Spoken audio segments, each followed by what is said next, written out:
Assalamualaikum warahmatullahi wabarakatuh. Saudara-saudara sebangsa dan setanah air, terimalah salam damai dari kami, dari hati kami yang paling dalam. Akhirnya setelah melalui pemeriksaan maraton selama 6 jam, Bapak Hasto Kristianto ditahan oleh KPK. Ini merupakan suatu bentuk tindakan hukum kelanjutan dari proses hukum yang telah dijalani oleh Bapak Hasto Kristianto di KPK. Bapak Hasto Kristianto sebenarnya juga telah melakukan upaya-upaya hukum agar dia terbebas dari jeratan KPK. Namun, upaya pra-peradilan yang Bapak Hasto Kristianto dan tim ajukan ditolak oleh Pengadilan Negeri Jakarta Selatan. Sehingga sekali lagi akhirnya Bapak Hasto Kristianto ditahan oleh KPK. Selamat bagi Bapak Hasto Kristianto, Anda terlihat gagah dengan mempergunakan baju khas dari KPK sekaligus gelang yang KPK kenakan untuk Anda. Tanggapan dari tokoh masyarakat, lebih-lebih dari kader-kader PDI Perjuangan tentang ditahannya Bapak Hasto Kristianto beraneka ragam. Kader PDI Perjuangan masih saja beranggapan bahwa proses hukum yang sedang dialami oleh Bapak Hasto Kristianto dan ditahannya Bapak Hasto Kristianto oleh KPK merupakan sebuah kriminalisasi, di mana upaya itu merupakan suatu orderan, pesanan dari seseorang yang sebenarnya saat ini tidak memiliki kekuasaan, tapi sangat berpengaruh dalam negeri ini. Siapa orang itu? Tidak lain dan tidak bukan adalah mantan kader PDI Perjuangan itu sendiri, yaitu si Kurus, si tukang kayu dari Solo, alias Bapak Joko Widodo. Lebih-lebih kalau kita melihat instruksi dari Mak Banteng. Mak Banteng menginstruksikan, mungkin ini merupakan suatu bentuk protes dari Mak Banteng. Menginstruksikan kepada seluruh kader PDI Perjuangan yang terpilih sebagai kepala daerah, baik di tingkat kabupaten, kemudian wali kota maupun kepala daerah di tingkat provinsi, untuk menunda keikutsertaannya dalam retreat. Saudara-saudara sebangsa dan setanah air, kalau kita cermati bentuk instruksi dari Ibu Megawati Soekarno Putri ini merupakan suatu bentuk makar kecil dalam tanda kutip. Menentang, bandel, balelo dari instruksi pimpinan tertinggi negeri ini, yaitu Presiden. Sebenarnya kader PDI Perjuangan dalam menyingkapi instruksi dari Mak Banteng itu sendiri juga beragam. Ada yang terang-terangan menyatakan akan tetap hadir mengikuti retreat. Ada juga yang masih malu-malu, ragu-ragu, mengatakan bahwa dia mengikuti atau masih menunggu instruksi selanjutnya dari Mak Banteng.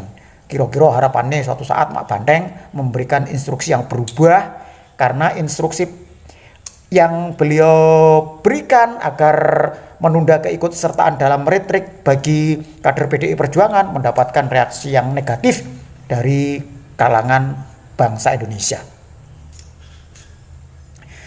Saudara-saudara sebangsa dan setanah air, kader-kader PDI Perjuangan yang terpilih sebagai kepala daerah saat ini merasakan kebimbangan dan kegalauan, seperti yang dialami oleh Bapak Joko Widodo ketika menjabat sebagai presiden kala itu. Bimbang, bingung menentukan yang mana, dia harus loyal kepada siapa, kepada sang ketua umum, apa kepada kepentingan masyarakat yang lebih luas. Keputusan Bapak Joko Widodo kala itu telah sama-sama kita ketahui, yang berakibat Bapak Joko Widodo dipecat dari keanggotaan sebagai kader PDI Perjuangan. Lebih lanjut, dia selalu dimusuhi oleh kader-kader PDI Perjuangan dan dianggap tidak ada benarnya sama sekali karena selalu cawe-cawe dalam pemerintahan. Lebih-lebih yang paling hangat adalah cawe-cawe Bapak Jokowi terhadap proses hukum yang dialami oleh Bapak Hasto Kristianto, dan dituduh itu merupakan suatu bentuk orderan dari Bapak Joko Widodo. Kader-kader PDI Perjuangan, Anda sekarang merasakan kegalauan yang dirasakan oleh Bapak Joko Widodo kala itu. Wes, sampan selamat menikmati. Kira-kira sampan akan mengambil langkah seperti apa? Kedua-duanya loyal kepada PDI Perjuangan, apa loyal kepada instruksi Bapak Prabowo, mengandung resiko. loyal kepada instruksi presiden, Anda berisiko dipecat oleh PDI Perjuangan karena dianggap tidak tegak lurus terhadap ketua umum. Kalau Anda hanya loyal kepada sang ketua umum dan mengabaikan instruksi dari presiden untuk retreat, maka Anda bisa dikatakan atau dituduh merupakan suatu bentuk pembangkangan. Bisa dikatakan sebagai bentuk makar kecil. Saudara-saudara sebangsa dan setanah air, tentu kader-kader PDI Perjuangan paham, mahfum, memahami sepenuhnya bahwa status dia terpilih sebagai kepala daerah bukan hanya pimpinan bagi partai politik PDI Perjuangan, atau mereka terpilih sebagai kepala daerah bukan hanya pemimpin dari kader PDI Perjuangan dan simpatisannya, tetapi mereka adalah pemimpin dari seluruh rakyat di wilayah itu. Walaupun mereka tidak sejalan, walaupun mereka bukan pendukung mereka dalam pemilihan kepala daerah beberapa saat yang lalu.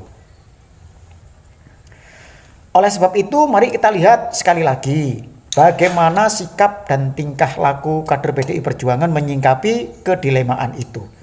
Bisakah bijaksana mereka bersikap? Kita tunggu saja akhir dari cerita-cerita setelah retreat yang akan dilakukan di Magelang. Demikian, wassalamualaikum warahmatullahi wabarakatuh.